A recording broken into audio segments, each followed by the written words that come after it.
This is a short introduction to your Medicare choices. And when it comes to Medicare, you do have some choices to make. But first, let's take a look at how Medicare works. Part A of Medicare is hospital insurance. It has a deductible. It has no premium.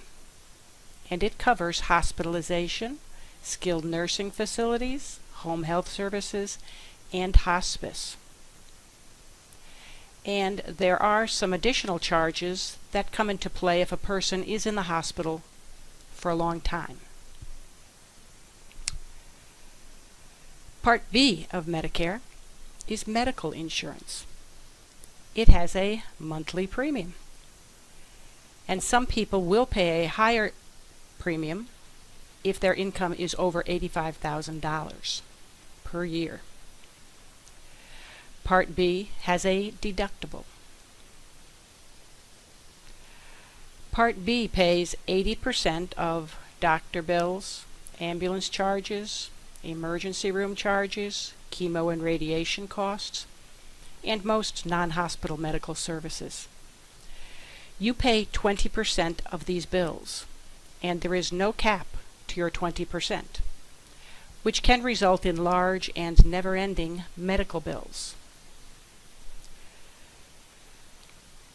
Avoiding financial disaster due to medical bills is why you have choices to make about your Medicare coverage. Deductibles and the 20% coinsurance are gaps in Medicare, and some people fill these gaps with a Medicare supplement. Medicare supplements are also known as Medigap plans. Medicare supplements don't have fancy names, they have letters. Plans C and G are popular because they fill most, but not all of the gaps in Medicare. Plans K, L, M, and N have lower premiums because they fill fewer gaps and leave you with more bills to pay. Plan F fills every gap in Medicare. I tell my clients, think F as in full coverage. Because Plan F fills every gap, it has the highest premium. So, you got your Medicare, and you've got a Medigap plan or Medicare supplement, and then you should get a Part D drug plan. Now, you don't absolutely have to enroll in Part D, but if you don't enroll in a Part D plan when you're first eligible, you will pay a late enrollment penalty if you enroll 1 year down the road or several years down the road. So what does this type of coverage cost? There's the Medicare Part B premium, and then there's your Medicare supplement cost, which depends on the plan that you choose. A 65-year-old can get a Plan F in Arizona for, and then there's the cost of a Part D drug plan. If you take only generics, a lower cost plan should work for you. But if you take one or more brand drugs, more expensive drugs, you'll get lower overall cost by getting a higher premium plan.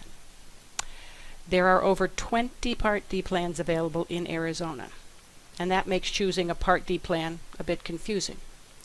And I've come across quite a few people who've been on Part D for a while, and they're paying way too much for their plan because they got it and then never looked at it again. So, buying a Medicare supplement and a Part D plan, it's one way to get your Medicare coverage. But there is another way to get your Medicare coverage that is a little bit different, and that is Medicare Advantage, also known as Part C of Medicare. Medicare Advantage plans look a lot like a really good employer health insurance plan, and they are offered by insurance companies which have a contract with Medicare.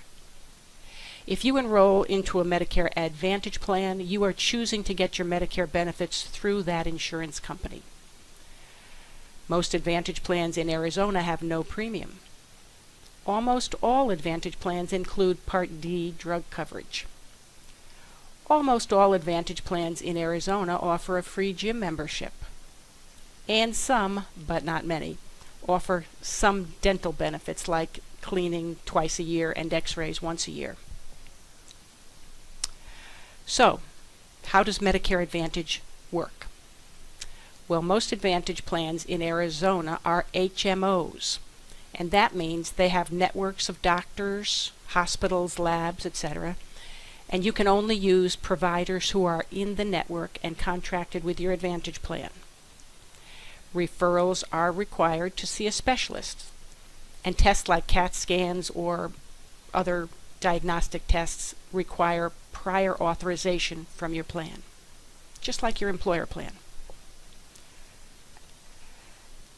Let's see. We do have some PPOs in Arizona, not many, and they do have significant premiums. Referrals are not required in PPO plans, but the PPO stands for Preferred Provider Organization, so they would obviously prefer that you stay in network. Now, all Advantage plans have copays or coinsurance for medical services you receive, such as doctors, labs, hospital admittance, physical therapy, chemo, and radiation treatment. If you're considering enrolling in Medicare Advantage, you need to ask some questions. Are your doctors in the network? How are your prescriptions covered, and at what cost? One Advantage plan might have a $45 copay for a brand drug that you take, while another plan's copay for that same drug could be $90. So you need to pay attention to those details. Each Advantage plan has a maximum out-of-pocket, which is a good thing because it protects you from large and never-ending bills. In Arizona, MOOPs range from $2,800 for one plan to $6,700 for a couple of plans. So, in summary, you have two ways to get your Medicare coverage. One way is to use your Medicare card and buy a Medicare supplement and a Part D plan. I call this the pay in advance system, because you pay monthly premiums and then have no copays or limited copays for your medical bills. I call Medicare Advantage the pay-as-you-go system, because you have no monthly premium, but you have copays when you go to the doctor, or if you get physical therapy or diagnostic tests, or if you end up in the hospital. I'm sure you have lots of questions about your Medicare choices, and I can answer them for you. I have over 10 years of experience helping people understand Medicare. So call me or email me, and I'd be happy to answer any questions you have. I can help you get a Medicare supplement and a Part D plan, or a Medicare Advantage plan, whichever type of coverage you decide works best for you. I look forward to talking to you.